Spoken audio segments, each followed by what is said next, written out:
Alrighty, we're at 11 o'clock. Means it's time to start our next session here for Mentorfest 2021 from ARL North Texas. Good morning, everybody. Thanks for joining us. Our next session is Winlink. So I've dabbed around in that quite a bit. If this is new to you, good set of information here on how to get started with Winlink. If you've been at it for a bit, maybe you'll learn a new tip or two here as we get going with our next session. It's John KF5PFP has got it for you this morning. Over to you, John. Good morning. All right. Good morning, Aaron. I'm assuming you guys can hear me? Yes, absolutely. Go ahead. Okay, great. Well, good morning, everyone, and welcome to our session. This is on Winlink Global Radio Email.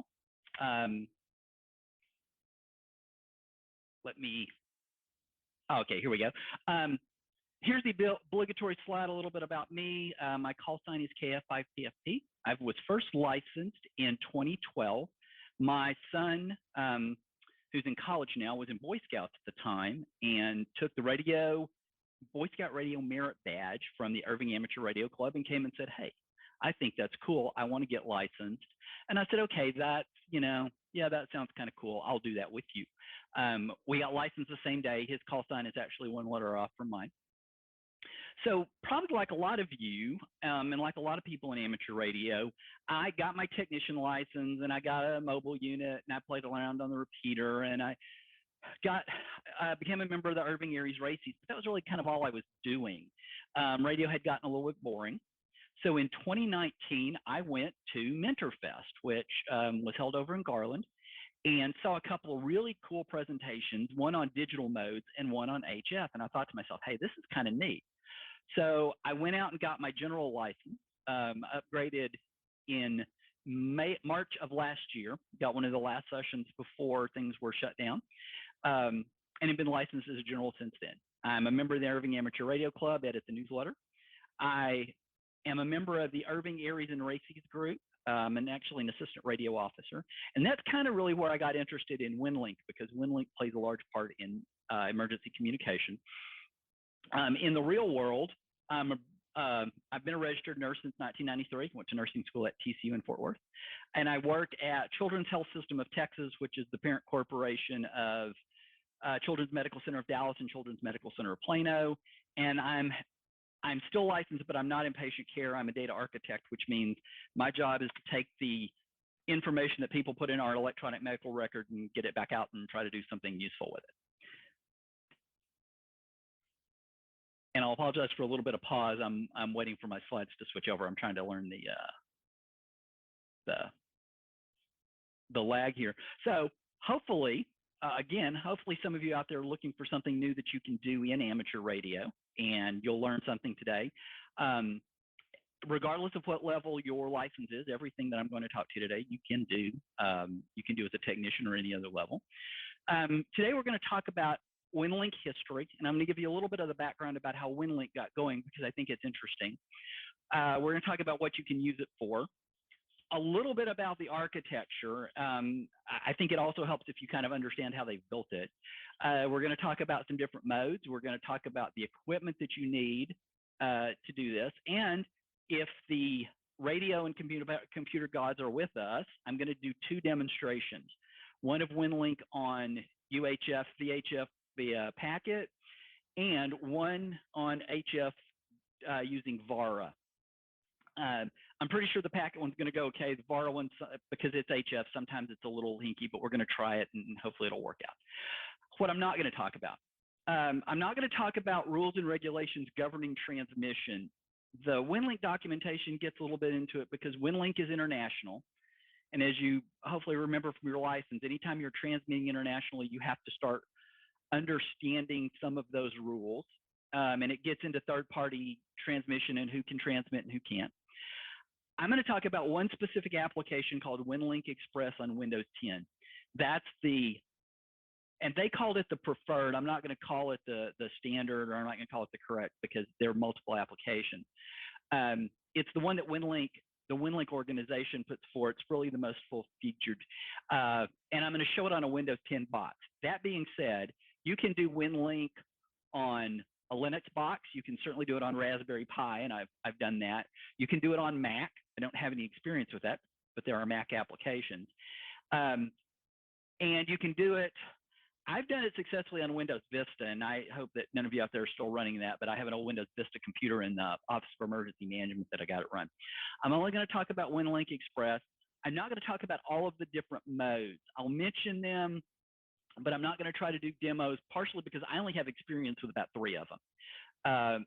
And I'm not going to talk about radio-specific questions. I have an ICOM 7100. I have mine set up. I'll talk a little bit about signal links because I have used those.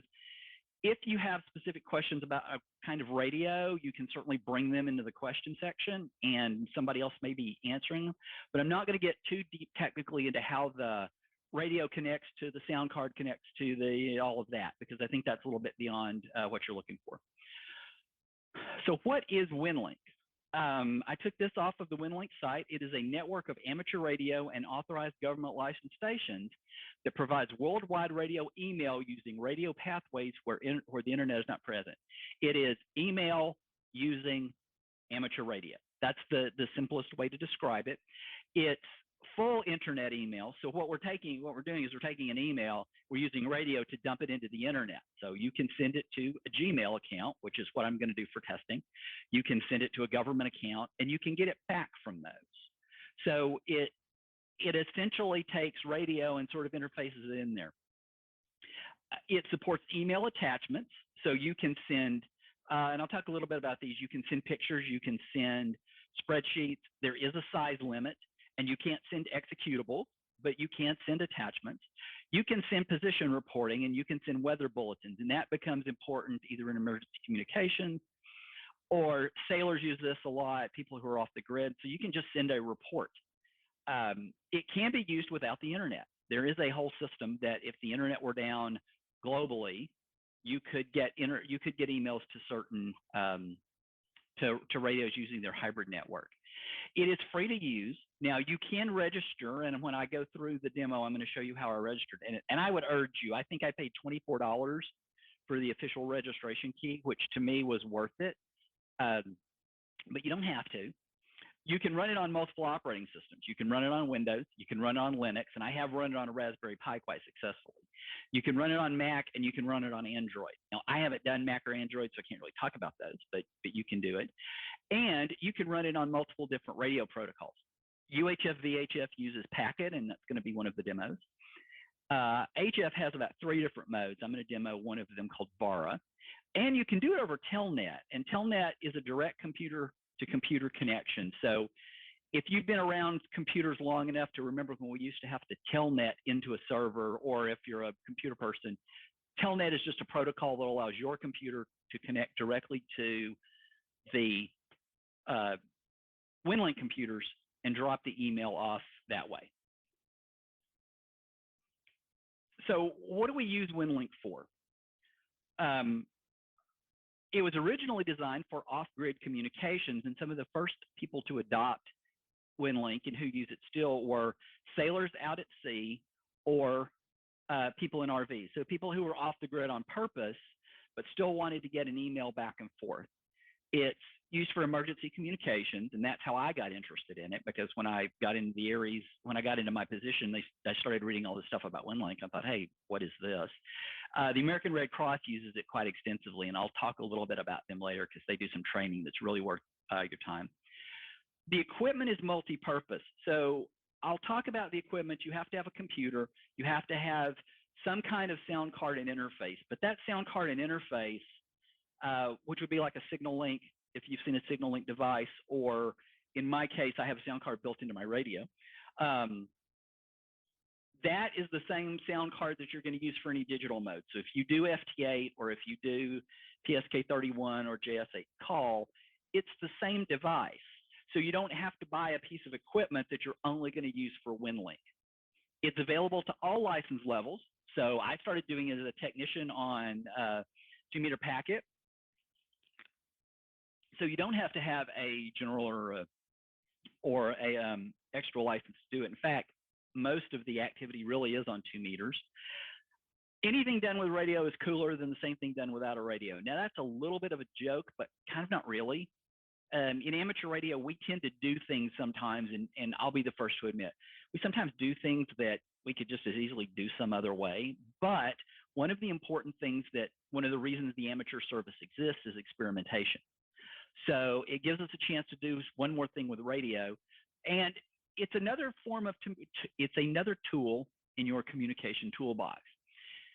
It's not a replacement for Gmail. It does have its limitations, which are the other part of this slide. It's another way, especially if you work in emergency communication. We are so dependent on the internet, and we are so dependent on email. And as we all learned back in February, those things go down. And so it is a way to communicate that you can kind of have in your back pocket for the situation when you need it. So what are the drawbacks? Well, it mostly requires a computer. And other than Telnet, it mostly requires radio equipment. So that means you've got to have a radio and you've got to have power. It is propagation dependent, just like with any other HF. In fact, just like with VHF and UHF on the repeater, it is very dependent on propagation. If you can't get a signal out and you can't get a signal back, you're not going to go anywhere. There are size limits on the attachments. This is not the kind of thing where you're going to go out and take an SD card load of pictures for your birthday or for your vacation and then transmit it via Winlink. There are specific size limits, and so it's not, again, it's not a replacement for regular email. Very, very important, it is not encrypted and it is not secure. So as we know in the amateur radio service, we can't necessarily encrypt anything, and you cannot encrypt Winlink email. In fact, and I'm going to show you how to do this during one of the demo parts, you can see every Winlink email that goes through their servers on the website. You can either look one up or you can go and just see all of them. So you have to assume that everything you're transmitting, somebody is going to be looking at. I've also read references in some of the documentation that the people who manage the relays will actually go in and delete emails. So if you're trying to sell some radio or do something that you can't necessarily do, even though part of the transmission does not occur through the amateur radio system, they still follow all of the amateur radio rules. So if you can't do it on radio, you can't do it on Winlink. Also, again, it follows the same rules, national, international, with all of their amateur radio communications, and that gets into third party. That also gets into those things that you can't, there are some nations that you can't necessarily communicate with. So you have to keep all of that in mind. You can't necessarily treat it like you would your normal email account, because it's really not. So where does Winlink come from? And I'm kind of a history person, so I got into a rabbit hole reading their documentation. But Winlink, as the beginnings of it, actually go back to the early 80s. So if you're as old as I am, and you remember back in the 80s when we were all using dial-up modems, we used to have bulletin boards. And bulletin board was a place you would dial in and you would leave some message. And so you might have an amateur radio bulletin board, and you would go in and leave some message. And then somebody would come in and they would see it and post their reply to you, and you would get it back. Sort of like a forum, but kind of a different architecture. Winlink actually goes back because in the 80s, there was a lot of amateur radio operators doing packet radio on VHF, UHF, and doing these kind of bulletin boards. Now, again, it's not before my computer time. It is before my amateur radio time. But in the original version of Winlink, they use something called AMTOR. And AMTOR is amateur radio, it's teletype. I'm sorry, amateur teletype over radio. And if you've ever done RTTY, or you've heard of RTTY, the radio teletype mode, it's basically RTTY with error correction. So they created AppLink to hook up the AMTOR HF side to VHF UHF packet. And it got used by MARS, the Military Amateur Radio Service, for text messaging, and the National Traffic Service used it. But it was originally DOS-based. So then when Windows came along, they wrote Winlink Classic, and Winlink Classic became the Windows version of it, but it was still pieces. It was NetLink, and NetLink integrated with Winlink Classic, and Winlink Classic integrated with email, but it wasn't one piece built all together. but it started getting adopted. Sailors started using it, RV-based amateurs, missionaries, medical units, anybody who was off the grid. And again, remember, we're talking about the 80s and 90s when we were all using our 14.4 dial-up modems or our 52K dial-up modem. So it really wasn't any better or worse than what anybody else had. So in 1998, a group of people got together and they decided they were going to redo this thing from the ground up, and they were calling it Winlink 2000 or WL2K. In the documentation, you will still see references to Winlink 2000 or WL2K. If you've ever built anything in computers and you've had to go back and try to change file names, you know that doesn't happen a lot. So you'll still see WL2K in a lot of files. And they built an entirely new system from the ground up, completely integrated from beginning to end. So Winlink 2000 and the old Winlink Classic systems really don't have anything to do with each other. In 2006, the Amateur Radio Safety International Foundation was founded as 501c3 to manage development. And I don't want to use the term ownership because I don't think that's not the term ARSI uses, but they manage the development and they manage the backbone, which is pretty extensive about how this whole thing works. You can join ARSI, you can go donate to them if you like that. Again, sometimes we have a tendency to use free things and not think about it. I have paid for some of these because I think they're worthwhile and I want to support the volunteers that manage this whole process. I'm going to talk briefly about a couple of terms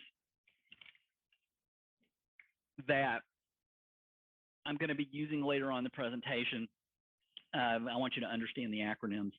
The first one is something called a Common Message Server, or CMS.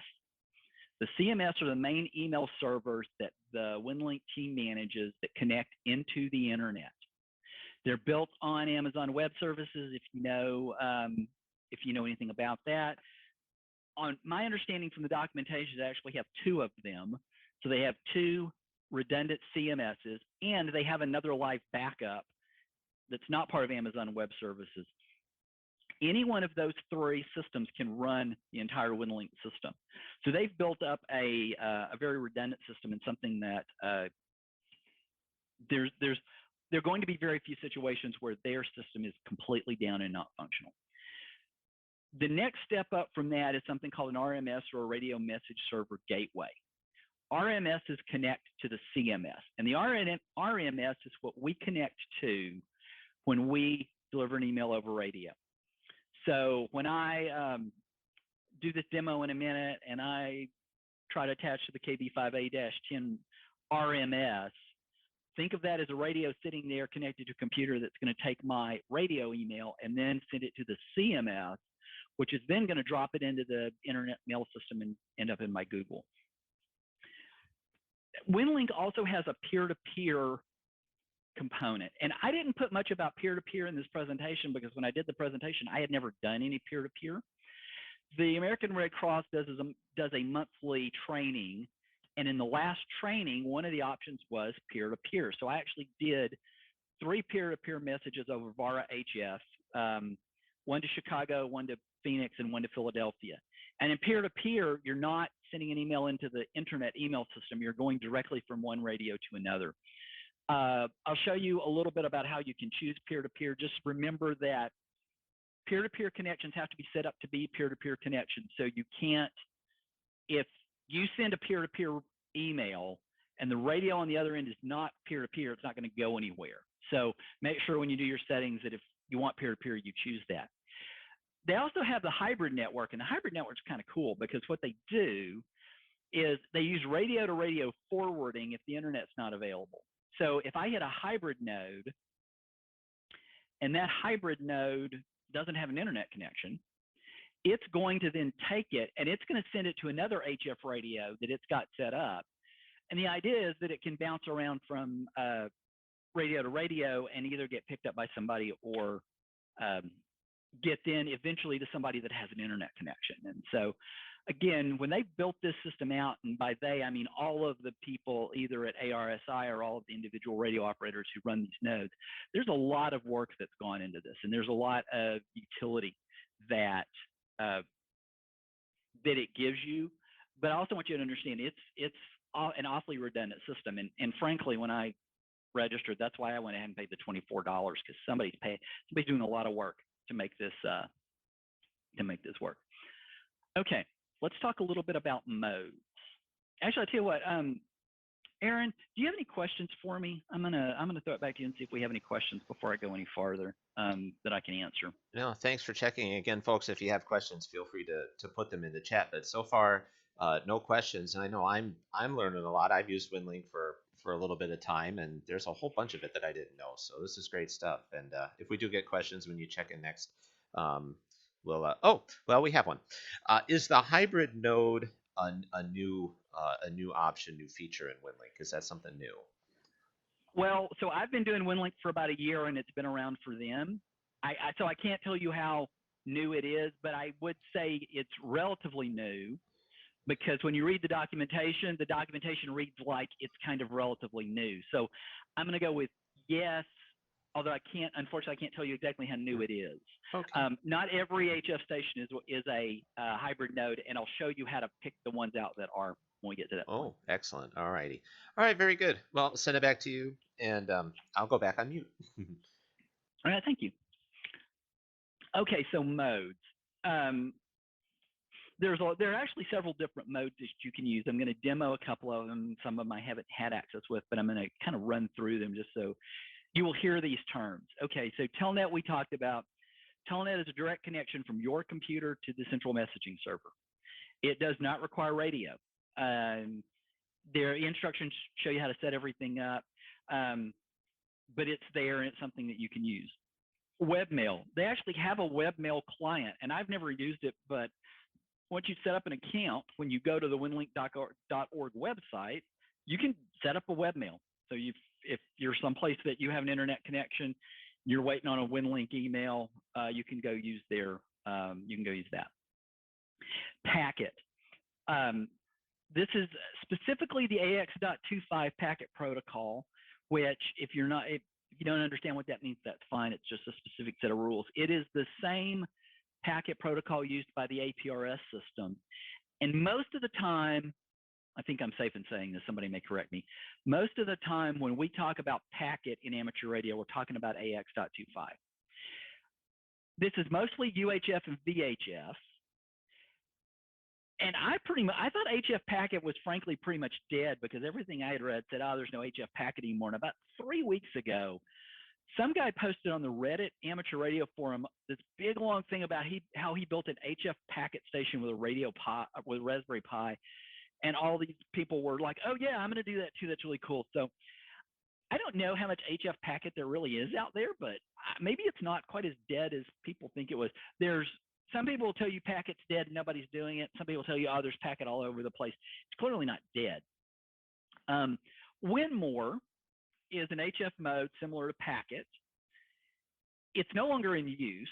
Now, it is an option that you can choose in the application, so you have to not use it. But apparently, I don't think there are necessarily any Winmore stations anymore. RDOP is another packet type protocol used on HF. It is still used, and RDOP is one of the options that you can choose. I'll admit I don't know a lot about PACTOR. Mostly what I know is reading. It's a packet mode that is fast and has error correction. The problem with PACTOR is you have to buy a PACTOR modem. And I went out and did a quick search, and the cheapest PACTOR modem I could find was $1,200.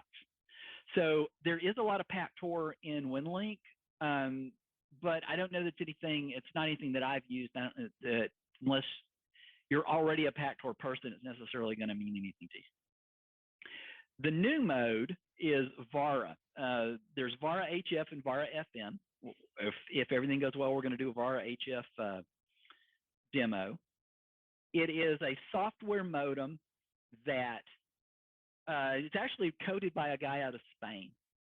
He's an amateur radio operator out of Spain. I'll talk about it a little bit more later. And it does require a license. Now, you can get a free version that's throttled, or you can pay $69, I think is the current price for the license. And with the license, you get VARA HF, VARA FM. I went ahead and paid for it because frankly, I thought it was kind of cool, and because I can't get into the RDOP stations to hear me, but I can get VARA HF to work. I haven't been able to use VARA FM yet because there aren't any VARA FM stations in North Texas close enough to me. But if you're in Winlink, you will see a lot of discussion about VARA. And just to understand, you can go download the free one, you can use it. And if you feel like it's worthwhile, I felt it was worthwhile enough to pay for it. And again, working in IT, I know there's a lot of people out there that do this as a hobby, and I wanted to support them. So to me, it was worth a little bit of money. So just to give you an idea of what we're talking about here in terms of Winlink. So how many people, how many messages are we talking about here? So this is, the slide's about to pop up here. So this is from February 2021. So one month before last. Total 67,816 messages. Okay, that's through the entire Winlink system. Almost half of those were on HF, again, and most of those were on VARA FM. Still a lot of packet. Packet is UHF, VHF. You can see they do a little, there is a little bit of APRS, and in some of the APRS clients you can do it. So we're talking about a significant amount of content. I'm going to go, looks like I'm actually running a little bit behind. This is the Winlink website. Winlink.org is your starting point. When you start the application, one of the things it's going to ask you to do is create an account, which is your call sign. And then it gives you the, in my case, KF5.PFP at winlink.org email address. Here's the webmail client. You can go here. This, and I'm going to hit this briefly, where it says U.S. Amateur Radio Message Viewer. I'm going to go click through that. One of the things I talked about was how you can view any Winlink message. Okay, this is everything that's gone through their CMS servers right now. You can view it. Let me see if I'm just going to pop on one of these and see what happens. Okay. If you have an email or if you have a message ID, and I'll show you how to find those, you can go search for them. So again, keep in mind that everything that you do on Winlink, somebody can see. Tool section. Actually, let me come back to that. The book of knowledge, and especially this FAQ. Sorry, there's a little bit of lag there. When the screen catches up with me, you're going to see that I've clicked on the book of knowledge. And the book of knowledge, right up here at the top, you'll see a Winlink FAQ. This is probably your best source of information for Winlink. If you really want to get down and wallow around in the guts of how this works, this is where you want to go. And this is actually a large part of the presentation that I did. They, like I said, they really get down and talk about the technical details of how the whole thing works and how they've set it up. The other thing I'm going to show you here under the Tools tab is a map. This is a map of all of their active stations. It's actually not just active stations. It'll also show you inactive stations.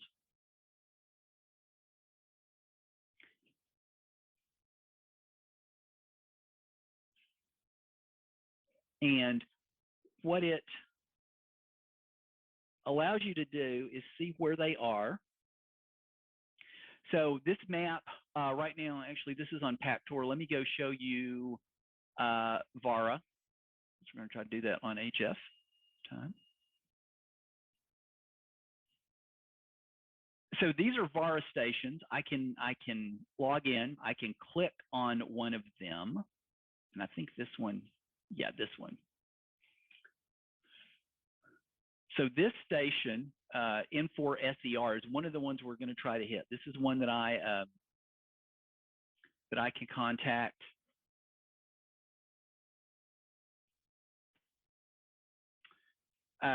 and it gives you a little bit of information about it. It tells you what frequencies that it lists on. And you'll notice right below it, this one with the H, this is a Winlink hybrid network. So one of the questions was about the hybrid network. That's how you know that this is a hybrid node. This one, N4, like I said, N4 SCR is one of the ones I'm going to try because I can usually get something back from them. And if you click on the other, you can filter out. In this case, we'll filter down to packet. Actually, I think we'll catch up.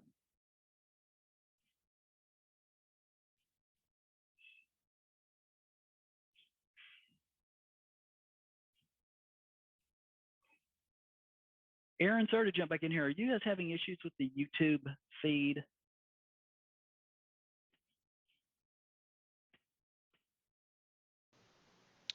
Yep, I'll jump in here. It looks like it might have had a hiccup there. So Okay. I'll dig on that a little bit on my end, but hopefully we're still getting some audio out there. Okay. All right. I'm going to go ahead then, because it looks like it's actually going backwards.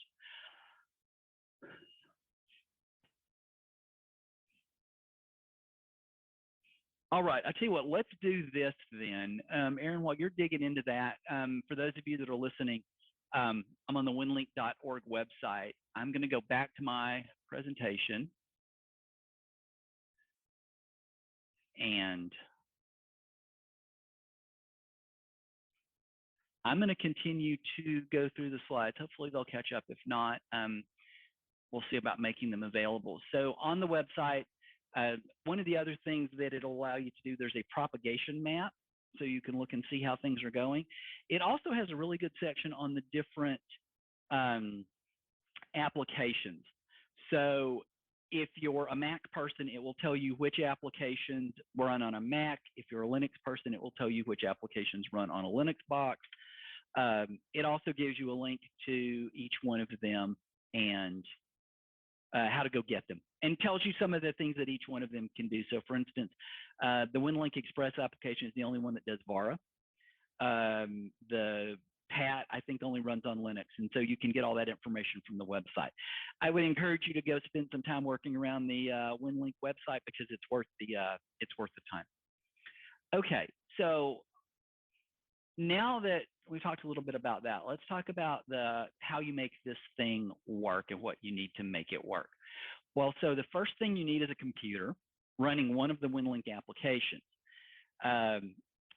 They have for multiple operating systems. I use one called Winlink Express. It used to be called RMS Express if you've been around Winlink for a while. They call it the preferred application, and I've kind of got that in air quotes here, but it's the one that's supported by the Winlink team, and it's basically the one that does everything. It supports all of their modes, including VARA. It supports HTML forms, which are important, and hopefully I'll get to show you those because especially in emergency communication. One of the cool things it does is it provides propagation, and it gives you the best station. So especially on HF, when you're trying to figure out when to hit a station or where to go, you can look at it and say, oh, wow, this one's much better than this one, or I'm not getting anything on 40 meters. Here's a few stations on 20 meters that look good. But there are others. I've done the PAT application on a Raspberry Pi. It worked fine. It just doesn't have all of the information that Winlink Express does. You also need a radio. You can do this with a 2-meter radio on UHF VHF. You could do it with an HT if you had enough horsepower to get into a RMS. I first started, and I did mine on a dual band Kenwood TN71 2-meter 440 radio, and did that actually for quite a while before I got my my general class license. So if you're only a technician, I shouldn't say only, if you're in technician class, you can still do everything that we're talking about here. In fact, there's more packet than there really is the others. You can also do it on HF. They have, when you go to the website and you look for that, you'll see that a lot of people have their RMSs set up on 80-40-20 Sometimes you'll see 30, sometimes you'll see, some of the other bands, but most of the HF stations will do multiple bands. So if you can get data into a radio, then you can most likely do Winlink on the other side of it. In my case, I've got a ICOM IC7100 that does 2 meters all the way up through HF. The other thing you need to make this work is you need some kind of sound card and interface. They're mostly talked about together as a single entity. They don't necessarily have to be. A sound card interface is really required for all digital modes. So again, if you do FT8, if you do JS8 call, if you do PSK31, you are going to have this kind of thing. You can either buy it. Sometimes some radios come with them. So in the case of my ICOM 7100, it actually comes with a sound card built in. The most common one is something called a signal link. It's made by a company called Tigertronic. It is a small USB box about the size of, I don't know, maybe 3 iPhones stacked on top of each other. They run about $150 or so. They support multiple digital modes. They're USB plug into the computer. The good things about it, and I have a signal link, was originally what I used for when I was doing it on 2 meters. They're very common. There's a lot of information out there on signal link, so it's not really hard to figure out find somebody using a signal link in your radio. It controls the PTT, and that's the interface part of it. So when you hit send, it's what triggers the radio to do a push to talk and then transmit out. The one thing you have to keep in mind is that you have to have radio-specific cables and jumpers that come with them. So just when you buy it, make sure that say, this is the radio I have, and you get everything you need for it. Now, if you like to home grow things, you can build your own USB sound card, or you can build your own sound cards and interfaces. Plenty of plans on the internet. Or again, a lot of radios have them built in, especially some of the newer HF radios. My ICOM 7100 has a sound card interface built into it. So all I have is a USB cable running from my computer to my radio. Let's talk a little bit, and I'm gonna talk a little bit about what we're gonna demo here. So on the UHF VHF 2 meter band, Winlink is done using packet, and you may have heard the term packet. The AX.25 packet protocol are the rules behind it. Packet requires something called a terminal node controller, or a TNC. All a TNC is a box that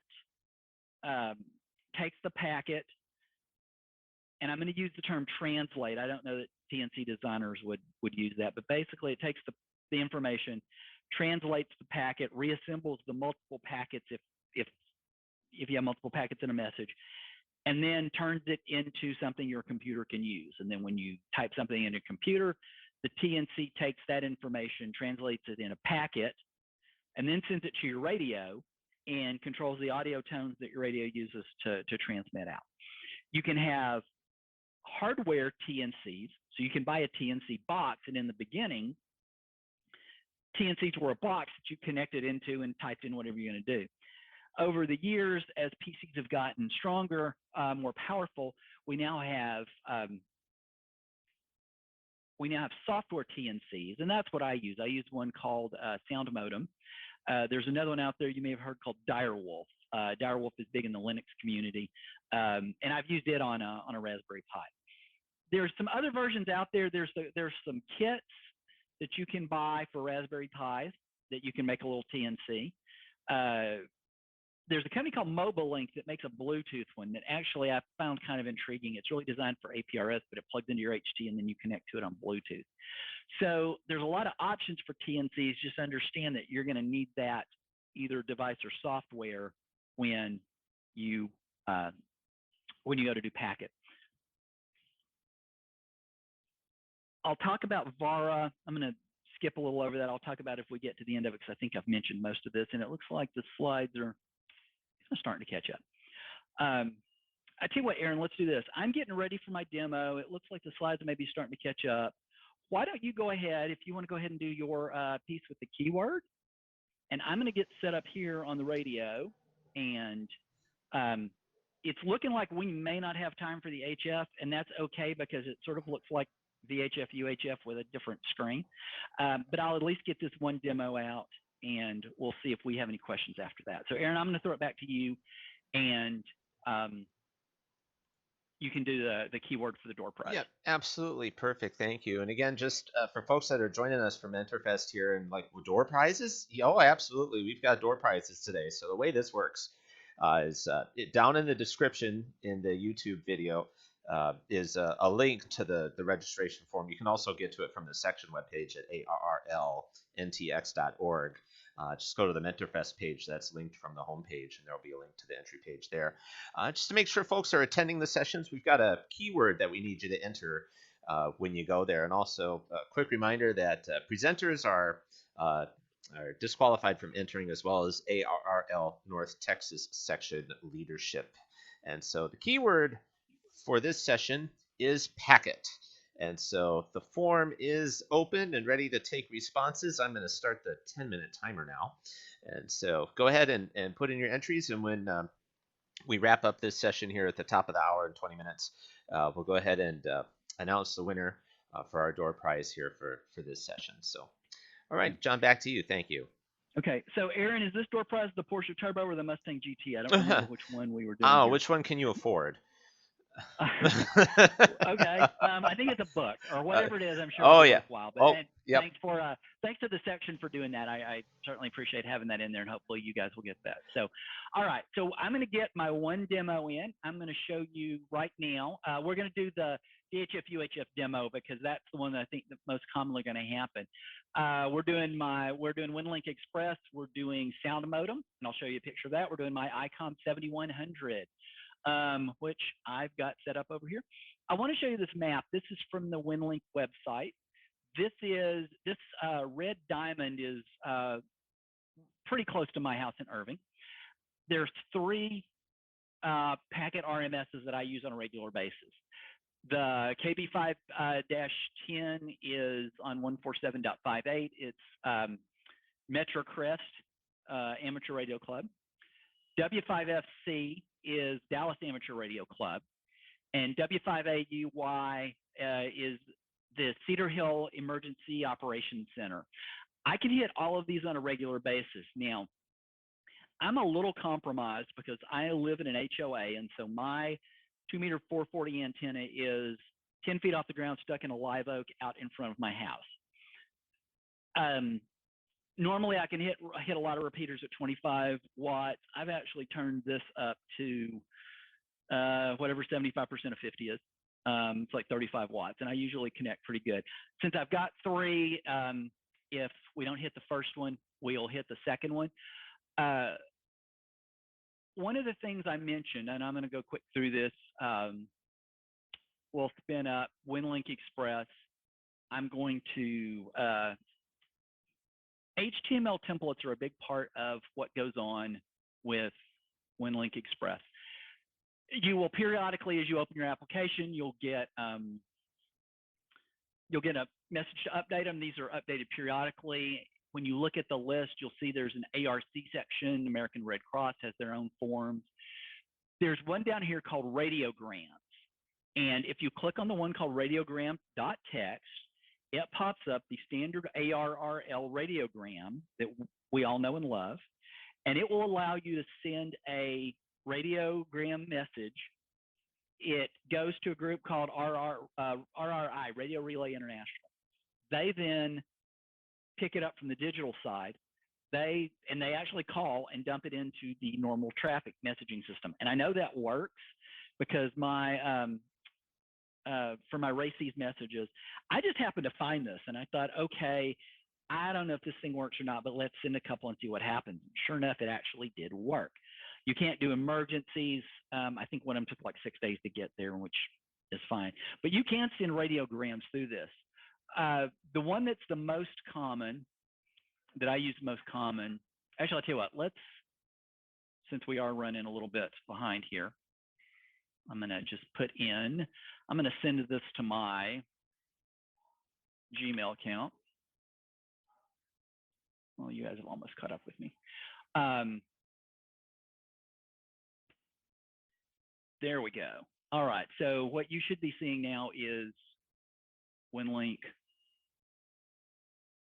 Of course, my computer chose time to froze, so it'll catch up with me. If you see up where it says select templates, it will show you where those are.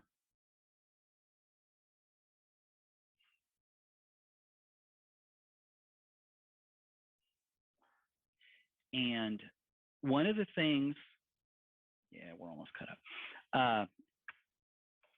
One of the things to keep in mind is that it sends first and then it receives. If you remember, again, I'll go back to the day back when we had dial-up modems. If you remember back in the day, you did all your email work offline, you connected with your modem, you exchanged emails, you sent, you received, then you came back offline and you did everything else that you were going to do. Well, that's really how Winlink is set up to work. You are going to sorry, I'm while that YouTube is having issues catching up, I'm having issues with my computer. I'm trying to get that set up. So what Winlink does is pretty much exactly the same thing. It's going to connect, it's going to transmit your emails, it's going to receive any emails that you have set for you, and then it's going to disconnect.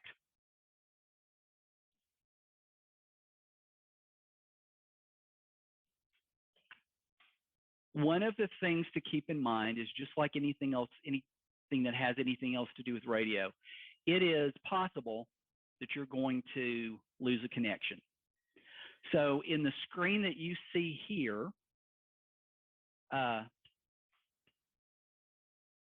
just below the description of my radio, the ICOM 7100, you're going to see a message, and that message says, end of session, the date that I did it, and several things like that. The lines in there where it says messages sent are really important. It's not unusual, even on UHF, VHF, to lose a connection. When that happens, all you're going to see is the disconnected and disconnect reported. So when you do a session, make sure that you see that message is sent and make sure you see that message is received. That tells you that you got a good connection, that you got all the way to the end of it, and everything looks good. So I'll tell you what I'm going to do. I'm going to, I think I've got my computer issues fixed. Your slides look like they're starting to catch up to where I am. I am gonna type out a fairly simple email.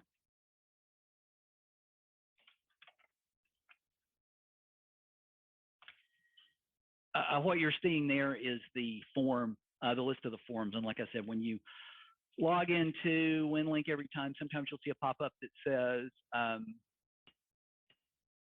do you want to download the latest update? And you'll say, yeah, there's where the radiogram is. I thought that was kind of cool. And like I said, I did the radiogram blind and it worked.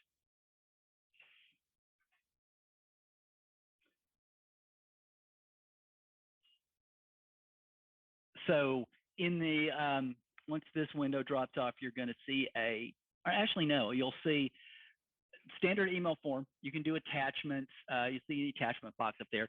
If you have a, let's say you have a picture that's too big. So you're going to send a picture and it's too big. It will tell you it's too big. And there is there's a little inbuilt viewer that will allow you to downsize it. And that's one of the things with the American Red Cross. That was one of their trainings. And so I will talk a little bit about their net. I really like the ARC net because every month is a specific task. They send you very, very, very well built documentation telling you how to accomplish that task. One month it was send back a picture. The picture is going to be too big and you're going to have to downsize it. One month it was, here's a spreadsheet, turn it into a CSV file, make it smaller so that it will come through. I'll show you. There's a groups.io. It's ARC Ecom. You can probably find it. But if you're really interested in Winlink, that one is really good. There's another local one, Winlink Wednesday, run by a ham named KF5PFP out of, I think, Denton, somewhere up in that area. And it really is what it says it is. Every Wednesday, you go in and you reply to an email, reply to a Winlink message. Sometimes he's got a question. Sometimes it's about radio. Sometimes it's not. It's really simple, but it's also really good because, like anything else, if you don't use the equipment, you'll invariably have changed some setting or some switch or something, and it's not going to work. So Winlink Wednesday is a good one because it makes you go in every Wednesday and make sure all of your stuff still works. That's also available on groups.io. The last slide, I have the addresses for those. What you're seeing right now, unfortunately, since there's a little bit of a lag, what you're seeing now is my screen freeze up and me try to get that back. I'm going to go ahead and I'm going to do the demo because you're actually going to get to see it. You should hear my radio in the background, but that way I'll narrate once we go through it, and you can watch me try to figure out why my PC's hung up right there. So what I've got in front of me is I've got the open session window, and I've got sound modem. I'm going to hit, and I've got my radio tuned, and I'm saying this out loud to make sure I have it right. I've got my radio tuned to 147.58, which is KB5A. Well, no, I'm going to press the wrong button, which is the KB5A repeater. I'm sorry, KB5A RMS. In the channel selection box, when you click on it, it's going to give you, and this is a really cool feature of Winlink Express, it's going to give you the call sign, the frequency, and the distance to the different RMSs. On HF, it also gives you some propagation information, but in this case on packet, it doesn't do that. So I'm going to click KB5A-10, and that's going to set me up. And I've got my sound modem window open. So at this point, I've got an email to send. I've also got one I've sent to myself. So I'm going to click start. And if this works right, there we go. Sorry, I'll turn that down a little bit. What you're going to see in the sound modem window is you're going to see the back and forth. So it's doing its handshake.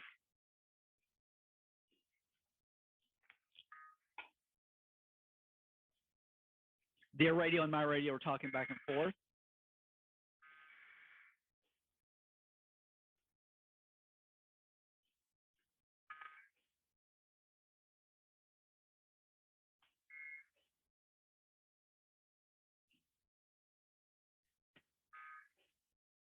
So in all the modes, it's kind of a very similar process where it goes through. Okay, so now I've got a connection, and their RMS came back and said, okay, welcome to KB5A. And so now we're going to go, they're going to talk, and here in a second, we're going to see the actual transmission. Now, when you see this in sound modem, you're going to see a bunch of characters. You're going to say to yourself, wait a minute, John, you said this wasn't encrypted.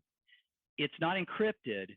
They use a compression protocol called B2F. And if you're familiar with a zip file, then that's what a compression protocol does. It just makes the file smaller so that it can transmit less information. Just remember that if you took this email ID and you went to the Winlink website, you could go put it in and you could see what this message is. So don't look at that. So when you see the characters, don't look at that and think it's an encryption. Just understand that it's their compression algorithm trying to take out some stuff to make it easier to transmit. All right, well, okay, so the good news is I'm going to get to show you what happens when it doesn't work because I got disconnected without a transmission. So next step is I'm going to go try another one. So the next one I'm going to try is W5AUY, which is the Cedar Hill Emergency Operations Center. I'm also going to try to maximize my potential here. I'm going to go all the way up to 50 watts on my radio. And I'm going to hit start again. And if all goes well, you should hear similar tones back from W5AUY. Or in this case, you're not going to hear. Oh, wait, there we go. Okay. Sorry, let me turn that down a little bit. So I got a message, Cedar Hill AOC Winlink. Our radios are now in the process of negotiating the connection.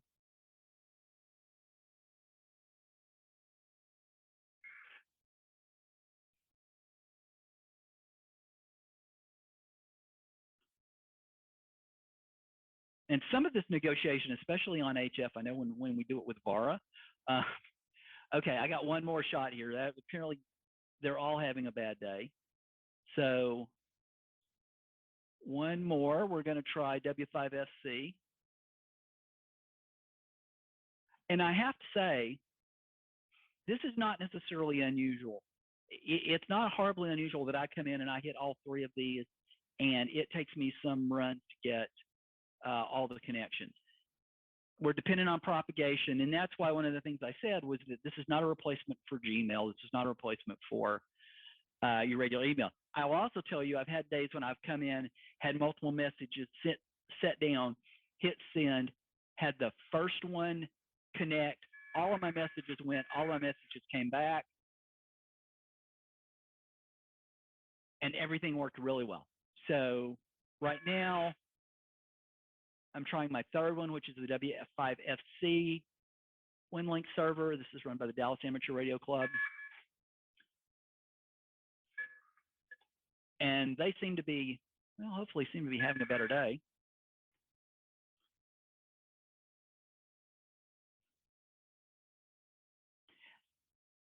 I'm not going to pretend that I necessarily understand all this. I think a lot of this initial is negotiating quality and speed.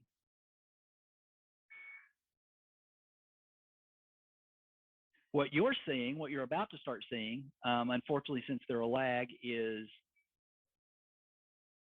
you're seeing me connect initially to KB5A. If you look on the left, you'll see the sound modem screen. Sound modem is the TNC that I'm using, and you can see where it's starting to go down. Let me turn this down. You don't necessarily have to keep this window up. I like to keep it. I like to look at it just because I like to see what's going on. It also kind of gives you a good idea. It's a little bit of a it's a better tracker.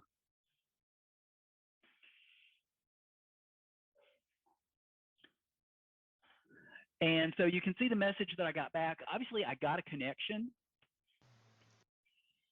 It just, for whatever reason, would not hold the connection long enough to transmit the information. I'm going to try one more time, and I know we're getting to the end of our time. Hopefully, we'll have some questions. I'm going to try one more time while I'm running ahead. I'm going to try W5AUY again, see if I can get it to pick up. John, while you're trying again, I'll quickly just add, like, from my experience with Winlink on 2 meters, that my experience has been the same, and it's all part of learning and understanding how your station is able to reach other stations, and practicing before the incident. If you're interested in emergency communications, right, now's the time.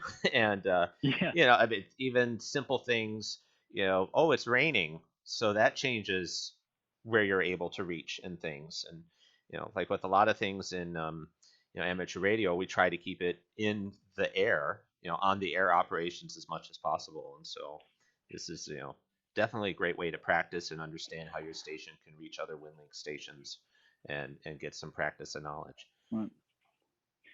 And again, this is also one of the reasons why I like the Winlink Wednesday session and the American Red Cross session, because once a week I have to sit down and I have to do this. And so I've learned, I'm sorry, I'm turning it down. I'm trying one more time, and it looks like one of them finally came back to me. I've learned that this is something to expect. It doesn't mean anything's wrong. It doesn't mean anything broken. It just means that this is the nature of what it is. Aaron had a really good point about rain. Weather conditions will change things. I've spent a lot of time sitting here doing VARA sessions to kind of figure out. There's 2 or 3 that I know I can hit on a regular basis. This is part of radio. It is part of what we do. I'm at the end, and I'm going to go ahead and let this run out. I'm a little bit behind you guys, but basically I don't know that I'm going to have anything more for you to see than what you have here. My final slide is the, oh, well, and so that one didn't work either. So actually what happened, and so what's going on now is unfortunately the Cedar Hill EOC is still trying to talk back to my radio, and my radio is timed out and said it's not listening anymore. So turn that down. I think the last slide here I'm going to put up, hopefully you guys will get to see this. I mentioned the winlink.org website. That's your place to start. If you're a Raspberry Pi person, there's a YouTube channel, KM4ACK Jason. Will tell you how to set all of this stuff up. I talked about Winlink Wednesday. I talked about the American Red Cross training. Those are both great. Again, the American Red Cross emergency communication training is really good. They're both on groups.io, or groups.io. So if you go to groups.io, you can probably Google those. If not, hopefully at the end of this, if you go back and watch this again, you'll get to see the last presentation. That's really all I have. I apologize a little bit for things being rushed and for the demo not going quite the way that I expected it. That is kind of the nature of how it works. And as Aaron said, it's not 100%. Sometimes you have to do this. I'll come back. I may come back in 10 minutes and everything works perfectly and I can hit all 3 of them. And that is what will happen. Yes, you will try again in 10 minutes and it will work. And probably the HF thing would have worked perfectly today for whatever reason, but you'll just have to kind of take my word on it. I hope this has been helpful. At the beginning, I had a couple of emails. You can feel free to contact me if you have any questions. You can contact me via Winlink if you like to at KF5PFP. I don't check my Winlink email every day, but if you get it up and running and you just want to test, send somebody an email, feel free to shoot me one. I'll be glad to respond back to you. Aaron, I guess at this point, questions? Do we have anything? Not at the moment, just some comments that Pactor is more reliable, but also more expensive. And then a follow-up that if you want to just get into Pactor, like the Pactor 1 modems, usually under $100, that is what I've done is, go find an older Pactor modem. It doesn't have all the bells and whistles of the new ones, but you can start dipping your toes into Pactor land that way. I think Pactor 4. I think 4 is the current version. And again, the cheapest one I found was $1,200. You've got a point because what you see is usually Pactor is listed as Pactor, and I guess they're all interchangeable. The whole idea behind VARA was supposed to be a much cheaper implementation than Pactor.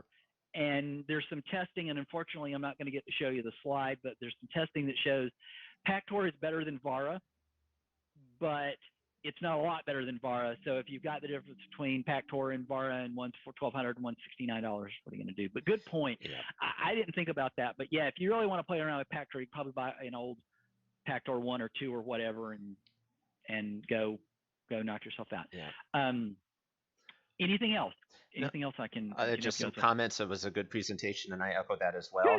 I've used, like I said, I've used Winlink for a bit, but I learned some things here. And John, appreciate it much. Thank you so much for jumping in today and talking to us about Winlink. Thank you. Well, and again, thank you for the opportunity, because I use this as a learning experience. So I would also encourage anybody that I know Steve had some trouble getting presenters. So when he sends that email out again, this is a great opportunity to actually force yourself to learn something. I hope everybody's enjoyed it. I follow again on YouTube, and the demos didn't go quite as well as we did, but hopefully you've got some information that'll help you out, and you'll learn something from this. Yeah, good stuff. Thanks again.